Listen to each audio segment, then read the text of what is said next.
fastaghfiruh innallaha ghafurur rahim.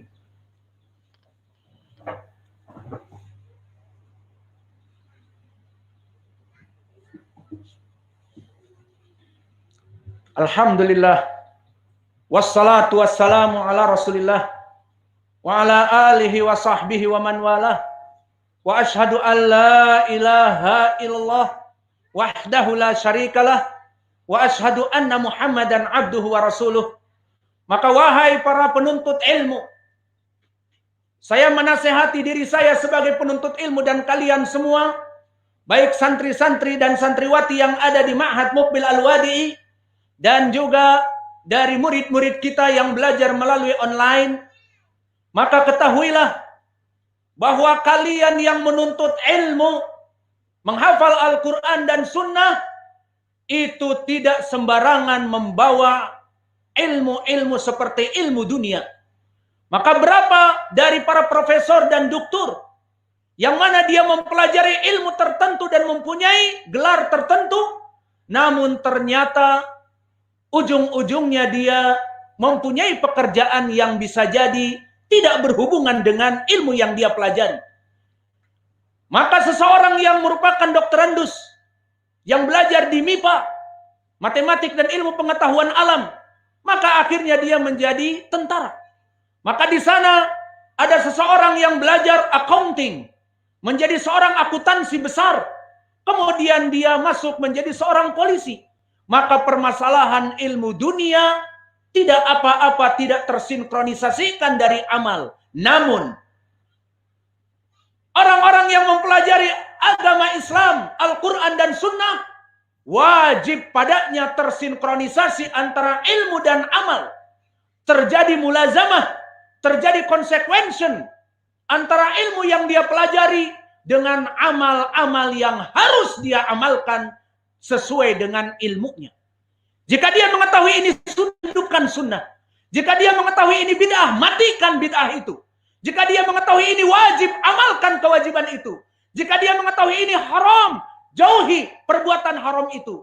Itulah konsekuensi yang ada pada diri kita, wahai para penuntut ilmu. Dan di sana ada uqubah asyadidah, dan di sana ada punishment bagi mereka orang-orang yang mengetahui ilmu. Ini halal dan ini haram. Namun amalnya menyelisihi dari apa yang dia pelajari. Bahkan amal-amalnya menyelisihi dari apa yang dia dakwahkan. Dan dia seorang da'i kondang. Dan dia seorang da'i sejuta ummah. Mengatakan ini haram. Dan dia melaksanakannya. Dan mengatakan ya ayuhan nas, laksanakan amal-amal yang wajib ini. Dan dia orang yang pertama kali meninggalkannya. Maka di sana ada uqubah asyadidah. Di sana ada the punishment, ancaman yang keras bagi mereka orang-orang yang menuntut ilmu, dari para da'i, dari para masyayikh, dari para asatidah yang mengetahui ilmu tetapi tidak mengamalkannya. Di mana Allah mengejek orang Yahud. Mathalul ladina hummilut Taurata thumma lam yahmiluha. Kamathalil himar yahmilu asfara. Allah ejek dari ulama Bani Israel. Mathalul ladina hummilut Taurah. Allah permisalkan para alim ulama orang-orang Yahudi yang munafik. Maka mereka menghafal ayat-ayat di Taurat. Tsumma lam yahmiluha.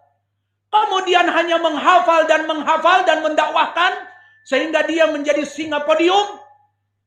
Orang ini fasih, orang ini alim ulama dan sebagainya, namun tidak mau mengamalkannya.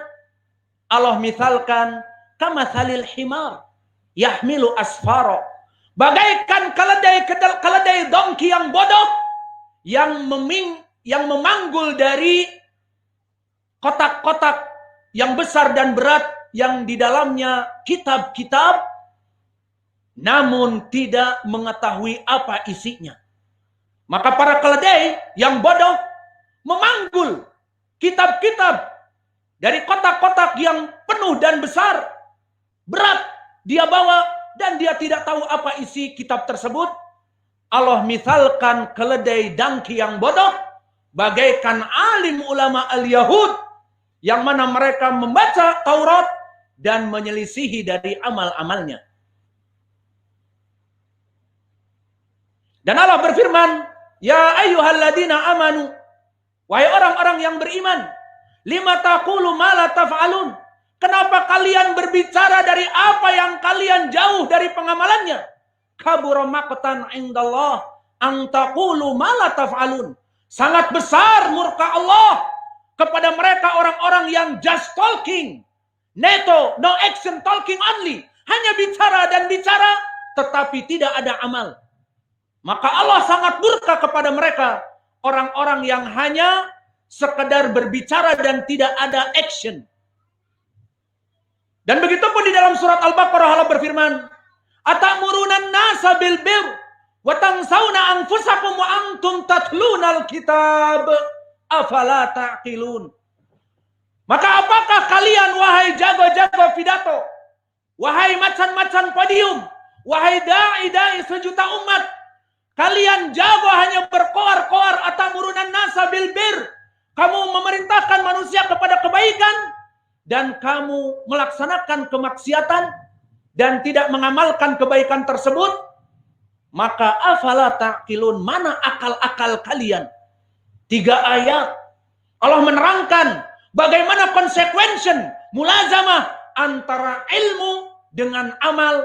Maka ini lecutan bagi kita wahai para penuntut ilmu, di mana kalian bertahun-tahun menuntut ilmu, menghafal Al-Quran dan hadis, kemudian kalian melewati hadis dan tidak mengamalkannya, kemudian kalian melewati Al-Quran, kewajiban sesuatu demikian dan demikian dan kalian tidak mengamalkannya, maka kalian bukan sedang mempelajari ilmu matematika, bukan mempelajari ilmu civil engineering, bukan mempelajari ilmu arsitektur, tetapi ilmu agama yang kalian ketahui dari Al-Quran dan Sunnah ini wajib, kemudian kalian tidak mengamalkannya, maka akan menjadi bumerang, di mana dia banyak menghafal hadis, menghafal Al-Quran, menjadi bumerang bagi dirinya, bisa jadi senjata makan tuan. Dari ilmu yang tidak diamalkan ini akan membuat adab di dunia sebelum di hari akhirat. Maka di sana ada pendalilan hadis-hadis yang lebih description dan lebih punishment, lebih keras adabnya daripada pendalilan-pendalilan Al-Quran.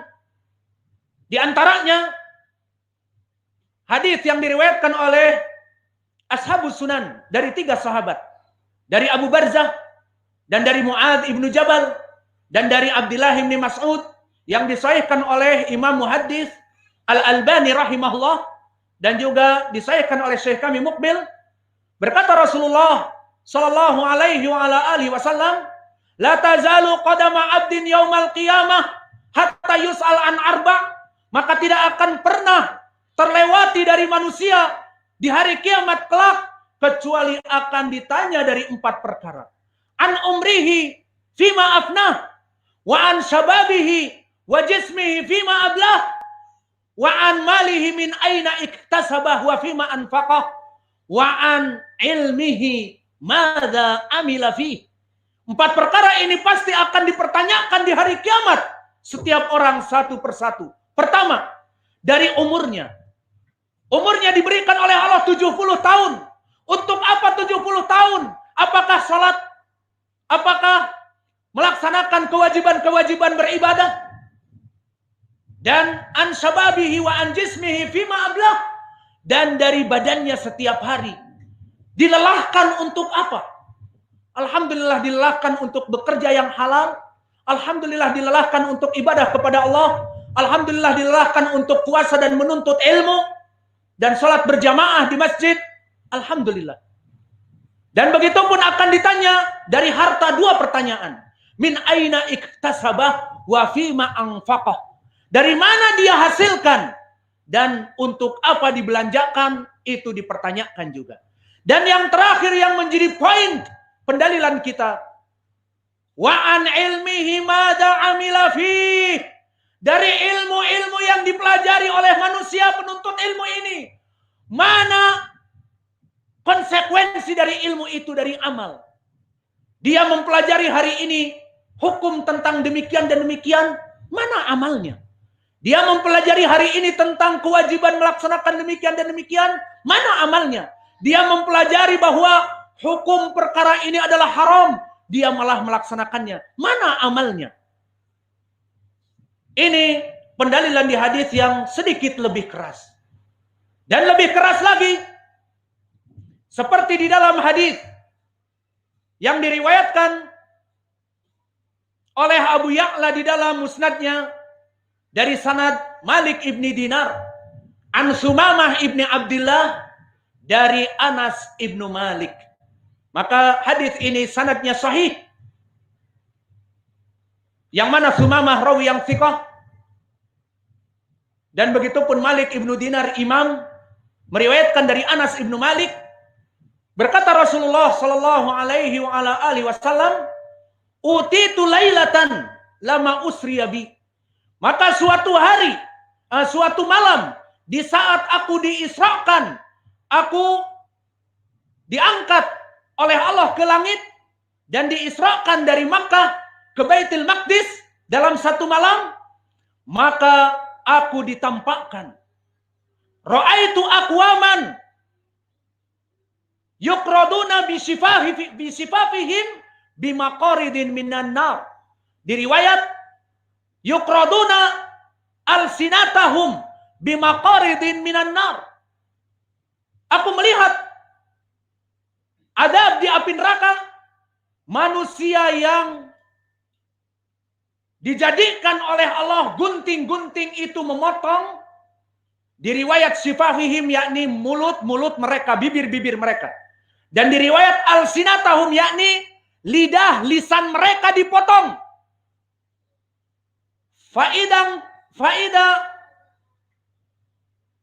kuridat wafat.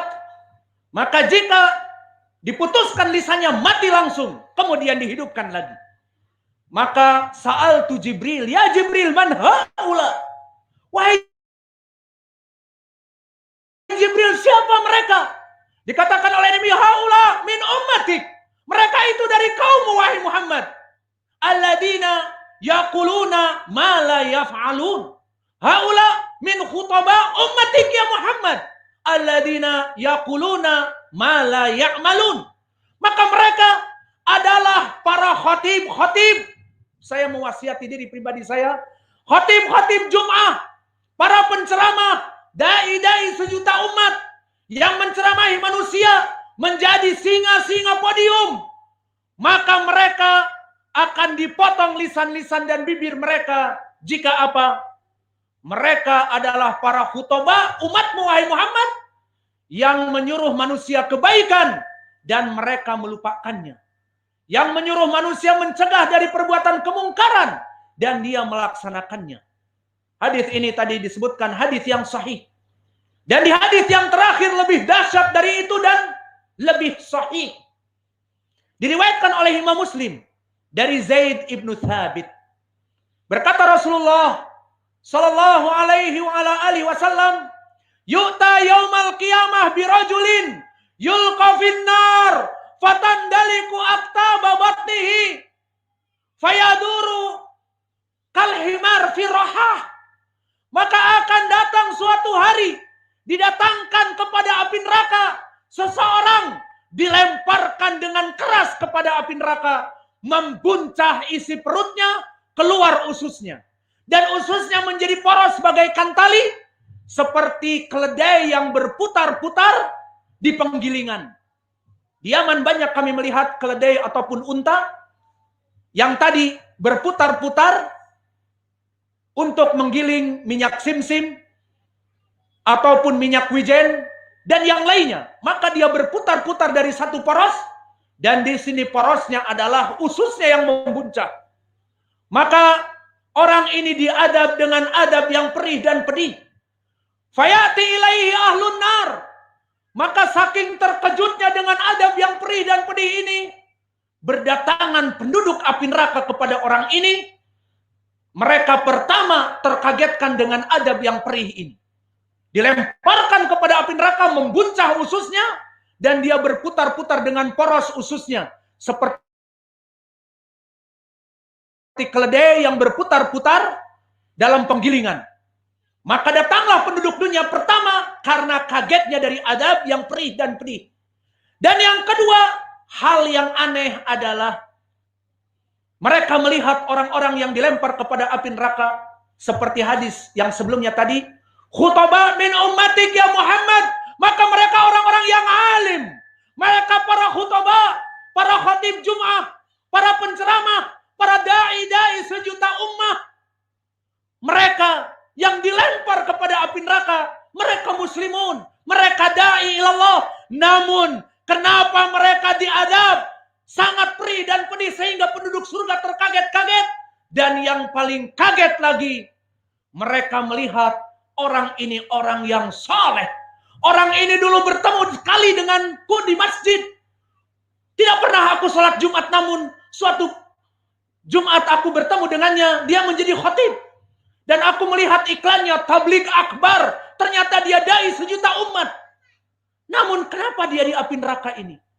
Maka seluruh penduduk api neraka mengatakan, "Madzabik alam kunta ta'murna bil ma'ruf wa tanhauna 'anil munkar."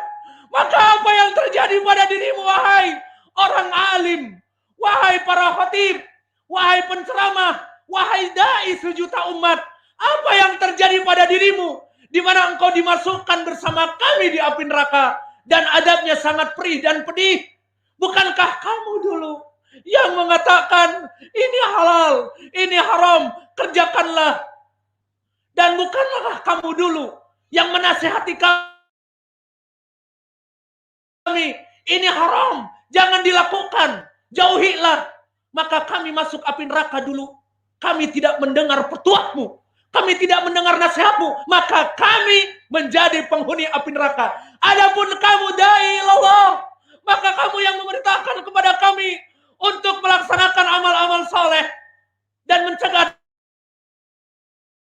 dari perbuatan yang mungkar, maka kenapa kamu bersama kami di api neraka? Maka apa yang dikatakan oleh dai, oleh khatib, oleh penceramah kondang ini, apa yang dikatakan? Naam, amurukum bil ma'ruf walam ati wa anhaakum 'anil munkar wa ati. Tentu aku dulu berteriak-teriak menjadi singa podium, wahai manusia, kerjakanlah perkara yang sunnah, kerjakanlah kewajiban ini, dan aku never ever, tidak pernah aku melaksanakan apa yang aku perintahkan di podium. Dan aku dulu mencegah kalian dari perbuatan mungkar. Awas zina haram, awas merokok itu haram, awas minum khamar dan berjudi itu haram, awas memakan riba itu haram. Dan aku orang pertama yang merokok, yang minum khamar, yang melaksanakan zina, dan meminjam uang di bank. Maka aku orang pertama yang mengerjakan perkara-perkara yang haram. Aku mencegah kalian untuk terjauh dari perbuatan mungkar, dan aku melaksanakan kemaksiatan, kemungkaran di garda terdepan. Inilah dari adab penuntut ilmu, yang mana seorang penuntut ilmu harus terjadi synchronization, harus terjadi konsekuensi antara ilmu dengan amalnya. Jika dia tidak sesuai antara ilmu dengan amal, maka akan ada punishment, akan ada adab yang perih dan pedih bagi orang ini. Maka kita berdoa kepada Allah, as'alullahal karim, Rabbal arsil azim, an yahfadha biladana bilad Andalusia min kulli su'in ma dhahara minha wa ma batan. Maka wahai Allah, jagalah negeri kita Indonesia, negeri yang tentram, aman, NKRI yang damai. Semoga Allah menjauhkan segala fitnah yang ada, fitnah yang besar dan fitnah yang kecil. Dan kita berdoa dengan ikhlas dan penuh kecintaan kepada pemimpin-pemimpin negeri ini, kepada presiden dan staf-staf menterinya dan wakilnya, agar Allah menjaga mereka dan Allah memberikan hidayah kepada mereka sehingga mereka selalu dalam bimbingan Al-Quran dan Sunnah, karena kebaikan mereka akan menyebabkan kebaikan negeri ini. Adapun kelompok Al-Khawarij justru mereka mencari kesalahan-kesalahan padahal mereka manusia dan disebarkan di media sosial yang akhirnya mengumpulkan manusia untuk demo dan memberontak, yang akhirnya terjadi perang saudara, civil war seperti yang terjadi di Yaman, di Suriah, di Libya, di Somal, dan negeri-negeri Islam yang lainnya yang sekarang tidak ada pemerintahan dan mereka sampai this time perang saudara. Maka Allah jauhkan itu semua dari negeri kita. Dan kita meminta kepada Allah, Allahumma inni as'aluka ilman nafi'an. Wahai Allah, berikanlah kepada kita para penuntut ilmu, ilmu yang bermanfaat. Apa itu? Ilmu yang semakin dipelajari, semakin diamalkan. Ilmu yang semakin dipelajari menyebabkan khasyah, menyebabkan kita takut kepada Allah. Innama yakhshallaha min ibadihil ulama. Maka sungguhnya orang yang paling takut kepada Allah, mereka orang-orang yang berilmu. Maka diharapkan dengan ilmu kita yang kita pelajari setiap hari, menjadi lebih takut kita kepada Allah. Akhirnya kita berdoa, Rabbana atina fid dunya hasanah wa fil akhirati hasanah wa qina adzabannar wa aqimussalah.